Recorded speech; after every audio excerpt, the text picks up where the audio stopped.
ঢিঙত নিৰাপত্তাহীনতাত ভুগিছে জিলা পৰ্যায়ৰ দুই বিজেপি নেতা। দুই বিজেপি নেতাক দুৰ্বৃত্তই দাবী কৰা ধন নিদিয়াৰ বাবে অপহৰণৰ চেষ্টা। সোমবাৰে নিশা বিজেপিৰ দুই নেতাক অপহৰণ কৰি মাৰপিট কৰাৰ লগতে গুলীওৱাৰ ভাবুকি 5জনীয়া এটি দুৰ্বৃত্তৰ দলৰ। ঢিঙৰ পৰা অপহৰণ কৰি ব্ৰততমৰ হাইডুবি মাৰপিট দুই বিজেপি নেতাক দুৰ্বৃত্তৰ দলটোৱে মাৰপিট কৰি থকা সময়ত পলায়ন কৰি কথমকি প্ৰাণ ৰক্ষা কৰে অজিত দাস নামৰ বিজেপি নেতাগৰাকীয়ে। বিজেপি অনুসূচিত জাতি যুৱ মৰ্চা নগাঁও জিলাৰ সম্পাদক অজিত দাস আৰু উপসভাপতি দিব্যজ্যোতি হাজৰিকা। অজিত দাস আৰু দিব্যজ্যোতি হাজৰিকাক অপহৰণ কৰিছিল দুৰ্বৃত্তই। দুৰ্বৃত্তৰ দলটোৱে এটি চৰকাৰী আঁচনিৰ কামৰ নামত দাবী কৰা 4 লাখ টকা নিদিয়াৰ বাবে অপহৰণ কৰি প্ৰাণে মৰাৰ চেষ্টা কৰিছিল দুই নেতাক। ঘটনা সন্দৰ্ভত ঢিং আৰক্ষী থানাত এজাহাৰ দাখিল কৰিছে ভুক্তভোগীয়ে। আৰক্ষীয়ে দুই দুৰ্বৃত্তক চিনাক্ত কৰে। ইপিনে চিনাক্ত দুই দুৰ্বৃত্ত ক্ৰমে লক্ষেশ্বৰ নাথ আৰু মৌচম নাথ। ঘটনা হৈ গৈছে পানীমাৰ যিহেতু ভাবুকিটো আহিছে, এতিয়া আমাৰ নিৰাপত্তাটো লাগে। CM ছাৰৰ ওচৰত মোৰ অনুৰোধ, আমি যিহেতু এজন দলৰে ল'ৰা, আমাৰ নিৰাপত্তাটো আপুনি প্ৰদান কৰক আৰু গুণ্ডা বাহিনীৰ পৰা আমাক ৰক্ষা কৰক।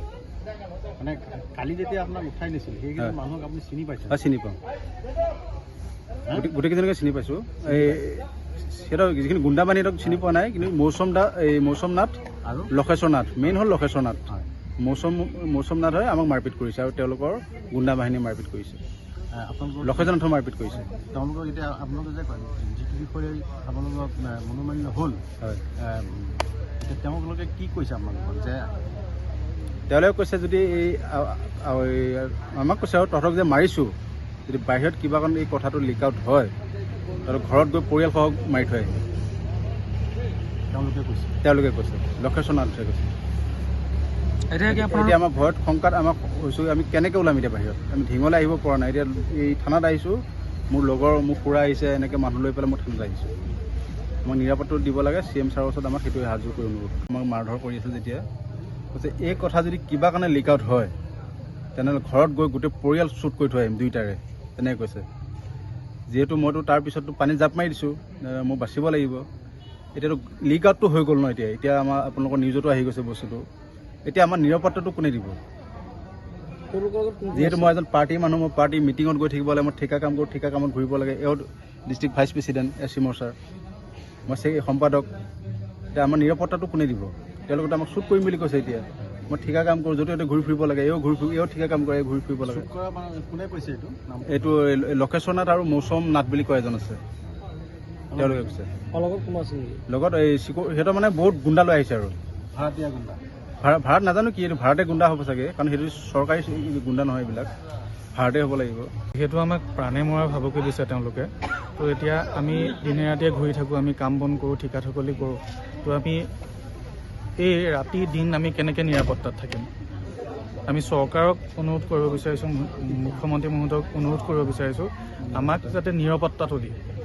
নহ'লে আমাক প্ৰাণে মাৰাৰ ভাবুকি দিয়ে। আমাৰ ল'ৰা ছোৱালী আছে, আমাৰ সংসাৰ আছে, আমি কেনেকৈ থাকিম? চৰকাৰক আমি বিনম্ৰতাৰে অনুৰোধ জনাইছোঁ, আমাক যাতে নিৰাপত্তাৰ ব্যৱস্থাটো আমাক কৰি দিয়ে। যিটো চলিত চৰকাৰ, বিজেপি চৰকাৰ আৰু আপোনালোক বিজেপিৰ এজন দায়িত্বত আছে, তাৰপিছত যদি আপোনালোকৰ লগতে এনেকুৱা সাধাৰণ ৰাইজক কিয় আপুনি কি জানে? সাধাৰণ ৰাইজ আমি যদি এনেকৈ ভুগিছোঁ, সাধাৰণ ৰাইজতো আৰু বেয়া অৱস্থা হ'ব। আমাক সেইকাৰণে আমাক এটা নিৰাপত্তা দিয়ক। আমি মানে আজি ভয় খাইছোঁ, আজিৰ ডেটত আমি ভয় খাইছোঁ। আজি ঢিঙলৈ আহিব ভয় লগা হৈছে। আমি ঢিঙত এতিয়া থাকিবলৈ ভয় লগা হৈছে। ইতিমধ্যে আমি গম পাইছোঁ কেইদিন আগত তেওঁলোকে নিজৰ গাঁৱতো এনেকুৱা ধৰণৰ অত্যাচাৰ কৰিছিল দুজন ল'ৰাৰ ওপৰত। নিশ্চয় তেওঁলোকে আৰু সেই থানাত ঢিঙৰ আহি থানা পাইছিল। ঢিঙৰ পৰা ছাইদুল ইছলামৰ ৰিপৰ্ট, এনি ভাৰত 24।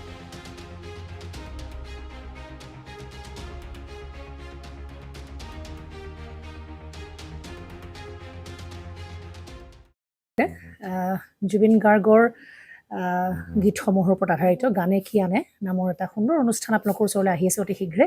অহা 15 আগষ্টৰ পৰা ধেমাজিৰ পৰা প্ৰথম অডিশ্যন আৰম্ভ হ'ব আৰু সেই অডিশ্যনৰ যোগেদি বিভিন্ন কণ্ঠশিল্পীসকলে যিসকলে এই অনুষ্ঠানত যোগদান কৰিব বিচাৰে তেওঁলোকে এই অডিশ্যনৰ যোগেদি আগবাঢ়ি আহক আৰু জুবিন গাৰ্গৰ বহুত ভাল লগা গান আমি সদায় শুনি আহোঁ। আৰু আপোনালোকৰ যদি ভাল লগা গান থাকে, জুবিন গাৰ্গৰ আপোনালোকে গাই ভাল পায়, তেন্তে অডিশ্যনত যোগদান কৰক। মোৰ ফালৰ পৰা আন্তৰিক শুভকামনা থাকিল এই সম্পূৰ্ণ অনুষ্ঠানটোলৈ। ধন্যবাদ।